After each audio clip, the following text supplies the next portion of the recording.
कल भाजपा की केंद्र सरकार ने सीए लागू करने का नोटिफिकेशन जारी किया है। 10 साल देश पे राज करने के बाद ऐन चुनाव के पहले इन लोगों को सीए की बात करनी पड़ रही है। अगर 10 साल में कुछ अच्छा काम कर लेते तो शायद आज सीए की जगह अपने कामों पे वोट मांग रहे होते। आज देश के सामने सबसे बड़ी समस्या महंगाई और बेरोजगारी की है। किसी को भी घर चलाना मुश्किल हो रहा है, इतनी ज़्यादा महंगाई हो गई है, कमर तोड़ महंगाई हो रही है। उधर हमारे युवा दर दर की ठोकरें खा रहे हैं रोजगार के लिए, उनके ऊपर डंडे लाठियां बरसाई जा रही हैं। ऐसे में सरकार बेरोजगारी और महंगाई का समाधान ढूंढने की बजाय सीए की बात कर रही है, तो ये बड़े दुख की बात है। ये सीए आखिर है क्या? बीजेपी की केंद्र सरकार का कहना है कि 3 देश, बांग्लादेश, पाकिस्तान और अफगानिस्तान, इन 3 देशों के अल्पसंख्यक जो हैं वो अगर भारत की नागरिकता लेना चाहें तो उन्हें भारत की नागरिकता दे दी जाएगी। इसका मतलब बड़ी संख्या में यहाँ से अल्पसंख्यकों को हमारे देश में लाया जाएगा, उनको रोजगार दिए जाएंगे, उनके लिए घर बनाए जाएंगे, उनको यहाँ बसाया जाएगा। अजीब बात है ना। बीजेपी की केंद्र सरकार से हमारे बच्चों को रोजगार दिए नहीं जा रहे, पाकिस्तान से लोगों को लाके उनके बच्चों को रोजगार देना चाहते हैं। हमारे लोगों के पास तो घर नहीं है, भारत के तो ढेरों लोग बेघर हैं, लेकिन बीजेपी वाले पाकिस्तान से लोगों को लाके उन्हें भारत में बसाना चाहते हैं, उनको घर देना चाहते हैं। हमारे रोजगार उनके बच्चों को देना चाहते हैं, हमारे हक के घर उनमें पाकिस्तानियों को बसाना चाहते हैं। भारत सरकार का जो सरकारी पैसा हमारे परिवार और देश के विकास पे खर्च होना चाहिए, वो पैसा पाकिस्तानियों को भारत में बसाने पे खर्च किया जाएगा। इन 3 देशों में लगभग 2.5 से 3 करोड़ अल्पसंख्यक हैं। ये तीनों बहुत गरीब देश हैं। जैसे ही भारत के दरवाजे खुलेंगे, इन 3 देशों से भारी भीड़ हमारे भारत में आ जाएगी। अगर इन 2.5-3 करोड़ में से 1.5 करोड़ लोग भी भारत आ गए तो कौन देगा इनको रोजगार? कहां बसाओगे इनको? बीजेपी वाले अपने घर में बसाएंगे क्या इनको? इनके अपने घर में रखेंगे क्या इनको? बीजेपी वाले देंगे क्या इनको रोजगार? कौन देगा इनको रोजगार? तो प्रश्न उठता है कि बीजेपी ऐसा क्यों कर रही है। कई लोगों से मैंने बात की, कुछ लोगों का कहना है कि ये पूरा का पूरा खेल वोट बैंक बनाने की गंदी राजनीति है।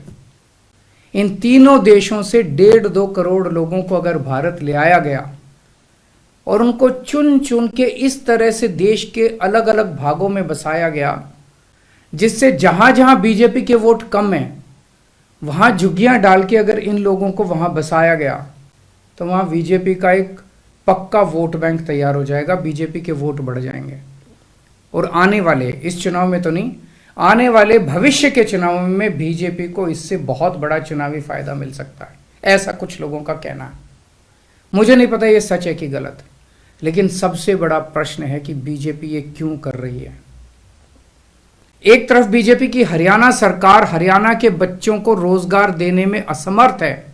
रोजगार के लिए हरियाणा सरकार अपने बच्चों को इजराइल भेज रही है। इजराइल में हम सब जानते हैं कि युद्ध चल रहा है, हमारे बच्चों को युद्ध में धकेला जा रहा है। अपने बच्चों को तो रोजगार है नहीं और पाकिस्तानियों को भारत लाके उनके बच्चों को रोजगार देना चाहते हो। मेरी तो ये बात बिल्कुल समझ से परे है। बीजेपी वाले पूरी दुनिया से बिल्कुल उल्टा चल रहे हैं। पूरी दुनिया में कोई भी देश अपने पड़ोसी देशों के गरीबों को अपने घर नहीं लाना चाहता।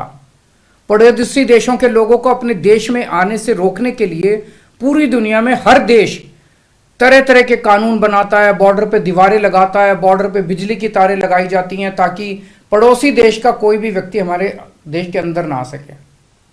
बीजेपी शायद अकेली पार्टी है पूरी दुनिया की जो पड़ोसी देश के गरीब लोगों को अपने देश में घुसाने के लिए दरवाजे खोल रही है, बिल्कुल उल्टा कर रही है।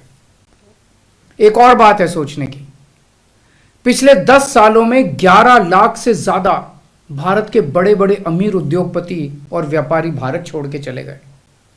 ये लोग भारत में फैक्ट्री चलाया करते थे, इंडस्ट्री चलाया करते थे, बड़े बड़े व्यापार किया करते थे, लाखों लोगों को नौकरी देते थे, रोजगार देते थे। ये बीजेपी की गलत नीतियों और उनके अत्याचार से तंग आके भारत छोड़ के चले गए। अगर बीजेपी को लाना ही है तो इन लोगों को वापस भारत लेके आओ ना, जो भारत छोड़ के चले गए। ये भारत आएंगे, इनके पास पैसा है, भारत में इन्वेस्ट करेंगे, नई नई फैक्ट्रियां खोलेंगे, नए नए व्यापार खोलेंगे, अपने बच्चों को रोजगार मिलेगा। ये क्या बदतमीजी है कि बांग्लादेश के, पाकिस्तान के और अफगानिस्तान के लोगों को हमारे देश में लाके बसाएंगे और उनको हमारे बच्चों के हक के रोजगार उनको देंगे। ये लोग कह रहे हैं कि 2014 के पहले आए हुए घुसपैठियों को इन नागरिकता दी जाएगी। ऐसा नहीं है, ये तो शुरुआत है। एक बार ये सिलसिला चालू हो गया, एक बार दरवाजे खुल गए तो फिर बहुत बड़ी संख्या में पाकिस्तानी और बांग्लादेश से लोग भारत में आने लगेंगे।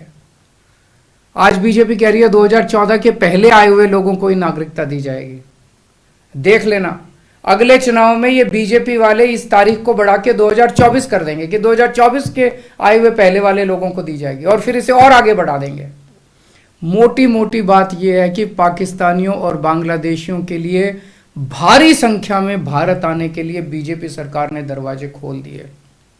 ये देश के लिए बेहद खतरनाक है, और इसका सबसे ज्यादा खामियाजा उत्तर पूर्व, नॉर्थ ईस्टर्न स्टेट्स भुगत रहे हैं, खासकर आसाम। आसाम के लोगों की भाषा और संस्कृति खतरे में पड़ चुकी है, क्योंकि वहां पे बांग्लादेश से इतनी बड़ी संख्या के ऊपर इलीगल माइग्रेशन हुआ है। अब बीजेपी कह रही है कि इलीगल माइग्रेंट जो आए हैं उनको हम नागरिकता देंगे, उनको हम बसाएंगे, आसाम में बसाएंगे। आसाम के लोग बहुत नाराज हैं। एक तरह से देखा जाए तो हेमंत बिश्व शर्मा जो बीजेपी के मुख्यमंत्री हैं, उन्होंने धोखा दिया अपने लोगों को। अपने असम के लोगों की खातिर उन्हें सीए का विरोध करना चाहिए था। उन्हें कहना चाहिए था कि असम के लोगों की संस्कृति और भाषा दोनों खतरे में है, ये बिल्कुल बर्दाश्त नहीं किया जाएगा। तो दोस्तों, पूरे देश की मांग है कि सीए को वापस लिया जाए। हम किसी हालत में अपने बच्चों की नौकरियां, अपने बच्चों के रोजगार दूसरे देश के लोगों को किसी हालत में नहीं देंगे।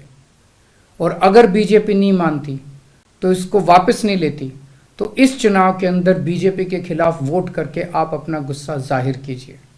नमस्कार।